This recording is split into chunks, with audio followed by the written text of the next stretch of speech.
Ancient Lights by Algernon Blackwood. From Southwater, where he left the train, the road led due west. That he knew, for the rest he trusted to luck, being one of those born walkers who dislike asking the way. He had that instinct, and as a rule, it served him well. A mile or so due west along the sandy road till you come to a stile on the right, then across the fields.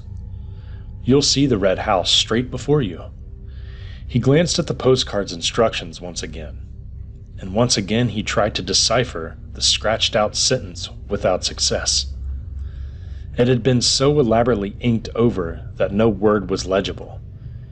Inked-out sentences in a letter were always enticing. He wondered what it was that had to be so very carefully obliterated. The afternoon was boisterous, with tearing, shouting wind that blew from the sea across the Sussex Weald. Massive clouds with rounded, piled-up edges cannoned across gaping spaces of blue sky. Far away the line of downs swept the horizon, like an arriving wave. Chanctonbury Ring rode their crest, a scudding ship, hulled down before the wind. He took his hat off and walked rapidly, breathing great draughts of air with delight and exhilaration. The road was deserted. No horsemen, bicycles, or motors. Not even a tradesman's cart. No single walker. But anyhow, he would never have asked the way. Keeping a sharp eye for the stile, he pounded along, while the wind tossed the cloak against his face and made waves across the blue puddles in the yellow road. The trees showed their under leaves of white. The bracken and the high new grass bent all one way. Great life was in the day, high spirits and dancing everywhere. And for a Croydon surveyor's clerk, just out of an office, this was like a holiday at the sea. It was a day for high adventure, and his heart rose up to meet the mood of nature. His umbrella with the silver ring ought to have been a sword, and his brown shoes should have been top boots with spurs upon the heels. Where hid the enchanted castle and the princess with the hair of sunny gold? His horse. The stile came suddenly into view and nipped adventure in the bud. Everyday clothes took him prisoner again. He was a surveyor's clerk, middle-aged, earning £3 a week, coming from Croydon to see about a client's proposed alterations in a wood, something to ensure a better view from the dining room window. Across the fields, perhaps a mile away, he saw the red house gleaming in the sunshine, and resting on the stile a moment to get his breath, he noticed a copse of oak and hornburn on the right. Aha! He told himself. So that must be the wood he wants to cut down to improve the view? I'll have a look at it. There were boards up, of course, but there was an inviting little path as well. I'm not a trespasser, he said. It's part of my business, this is. He scrambled awkwardly over the gate and entered the copse. A little round would have him to the field again. But the moment he passed among the trees, the wind ceased shouting and a stillness dropped upon the world. So dense was the growth that the sunshine only came through in isolated patches. The air was close. He mopped his forehead and put his green felt hat on. But a low branch knocked it off again at once. And as he stooped, an elastic twig swung back and stung his face. There were flowers among both edges of the little path. Glades opened on either side, ferns curved upon and damper corners. And the smell of earth and foliage was rich and sweet. It was cooler here. What an enchanting little wood, he thought, turning down a small green glade where the sunshine flickered like silver wings. How it danced and fluttered and moved about. He put a dark blue flower in his buttonhole. Again his hat, caught by an oak branch as he rose, was knocked from his head, falling across his eye. At this time he did not put it on again. Swinging his umbrella, He walked on with uncovered head, whistling rather loudly as he went. But the thickness of the trees hardly encouraged whistling, and something of his gaiety and high spirits seemed to leave him. He suddenly found himself treading circumspectly and with caution. The stillness in the wood was so peculiar. There was a rustle among the ferns and leaves, and something shot across the path 10 yards ahead, stopped abruptly an instant with head cocked sideways to stare, then dived again beneath the underbrush with the speed of a shadow. He started like a frightened child, laughing the next second that a mere peasant could have made him jump.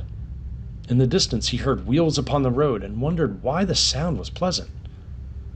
"Good old butcher's cart," he said to himself, then realized that he was going in the wrong direction and had somehow got turned around. For the road should have been behind him, not in front, and he hurriedly took another narrow glade that lost itself in greenness to the right. "That's my direction, of course," he said. "The trees has mixed me up again." Then found himself abruptly by the gate he had first climbed over. He had merely made a circle. Surprise became almost discomfiture then, and a man, dressed like a gamekeeper in browny green, leaned against the gate, hitting his legs with a switch. "I'm making for Lumley's farm," explained the walker. "This is his wood, I believe." Then stopped ahead, because it was no man at all, but merely an effect of light and shade and foliage. He stepped back to reconstruct the singular illusion, but the wind shook the branches roughly here on the edge of the wood, and the foliage refused to reconstruct the figure. The leaves also rustled strangely. And just then the sun went behind a cloud, making the whole wood look otherwise. Yet how the mind could be thus doubly deceived was indeed remarkable. For it almost seemed to him the man had answered, spoken, or was this the shuffling noise the branches made, and had pointed with his switch to the notice board upon the nearest tree. The words rang on in his head, but of course he had imagined them. "No, it's not the wood, it's ours." And some village wit, moreover, had changed the lettering on the weather-beaten board, for it read quite plainly, "Trespassers will be persecuted." And while the astonished clerk read the words and chuckled, he said to himself, thinking that a tale he'd have to tell his wife and children later, "The blooming wood has tried to chuck me out, but I'll go in again. Why? It's only a matter of a square acre at most. I'm bound to reach the fields on the other side if I keep straight on." He remembered his position in the office. He had a certain dignity to maintain. The cloud pressed from below the sun, and light splashed suddenly in all manner of unlikely places. The man went straight on. He felt a touch of puzzling confusion somewhere. This was the copse had of shifting from sunshine into shadow, doubtless troubled sight a little.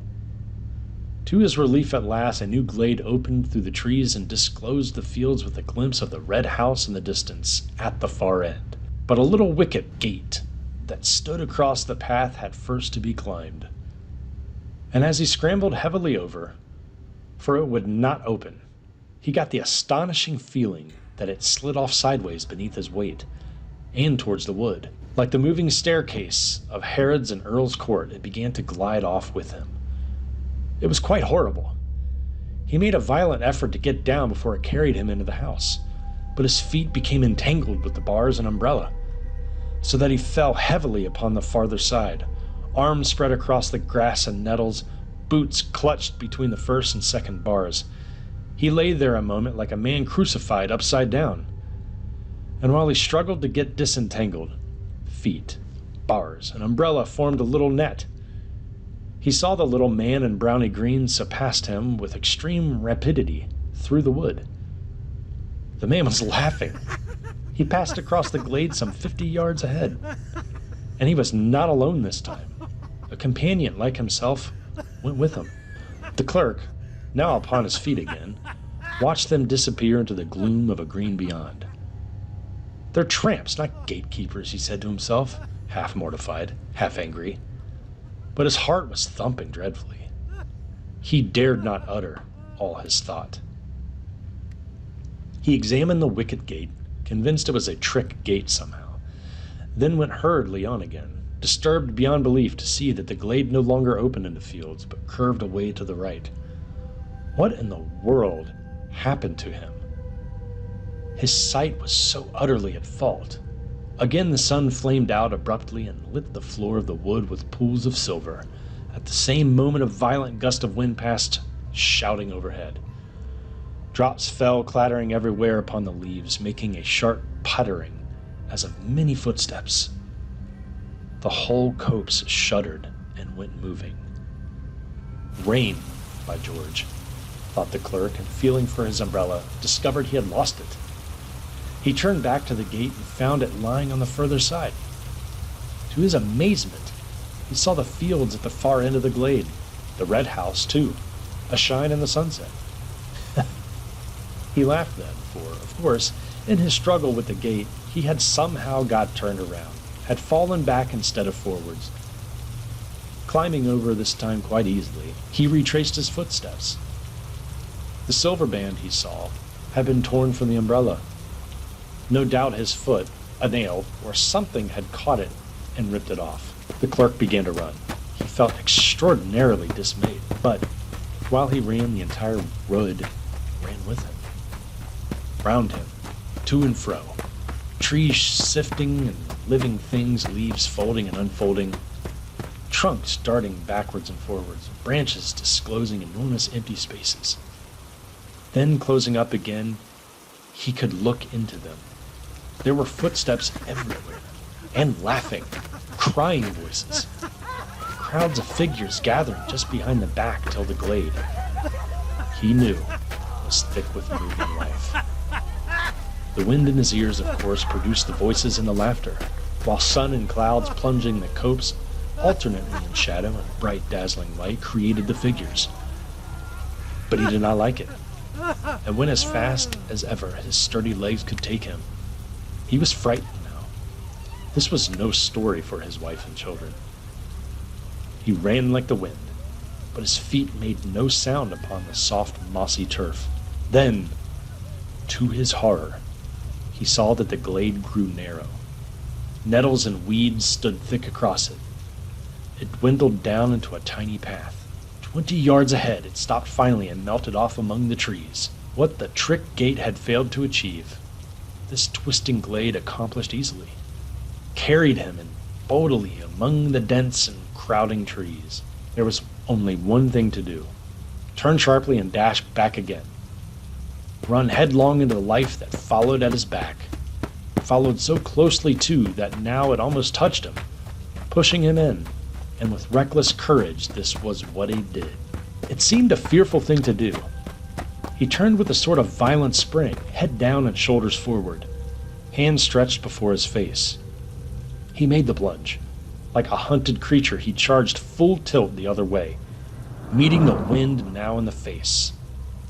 Good Lord, the glade behind him closed up as well. There was no longer any path at all. Turning round and round, like an animal at bay, he searched for an opening, a way of escape.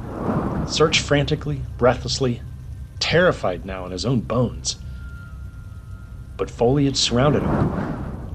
Branches blocked the way. The trees stood close and still, unshaken by a breath of wind, and the sun dipped that moment behind a great black cloud. The entire wood turned dark and silent. It watched him. Perhaps it was the final touch of sudden blackness that made him act so foolishly, as though he had really lost his head. At any rate, without pausing to think, he dashed headlong in among the trees again.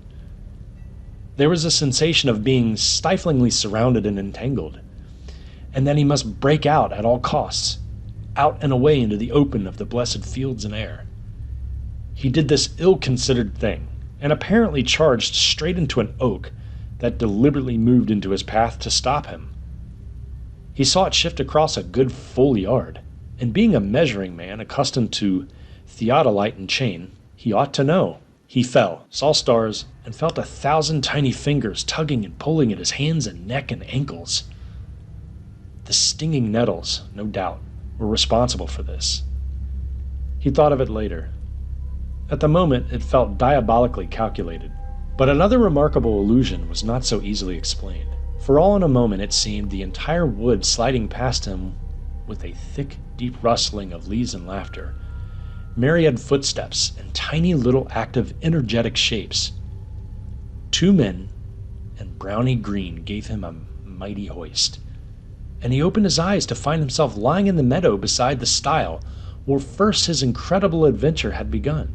The wood stood in its usual place and stared down upon him in the sunlight. There was the red house in the distance as before. Above him grinned the weather-beaten notice board.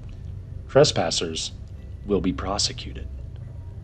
Disheveled in mind and body, and a good deal shaken in his official soul, the clerk walked slowly across the fields, but on the way he glanced once more at the postcard of instructions, and saw with dull amazement that the inked-out sentence was quite legible after all beneath the scratches made across it. Disheveled in mind, and good deal shaken in his official soul, the clerk walked slowly across the fields, but on the way he glanced once more at the postcard of instructions, and saw with dull amazement that the inked-out sentence was quite legible, after all, beneath the scratches made across it. There is a shortcut through the wood I want cut down, if you care to take it. Only care was so badly written it looked more like another word. The C was uncommonly like D. That's the copse that spoils my view of the downs, you see. His client explained to him later, pointing across fields and referring to the ordnance map beside him. I want it cut down, and a path made so and so. His finger indicated direction on the map. The Fairy Wood, it's still called, and it's far older than this house. Come now, if you're ready, Mr. Thomas. We might go out and have a look at it. Thank you, everyone, for listening. Tune in next time for the next story.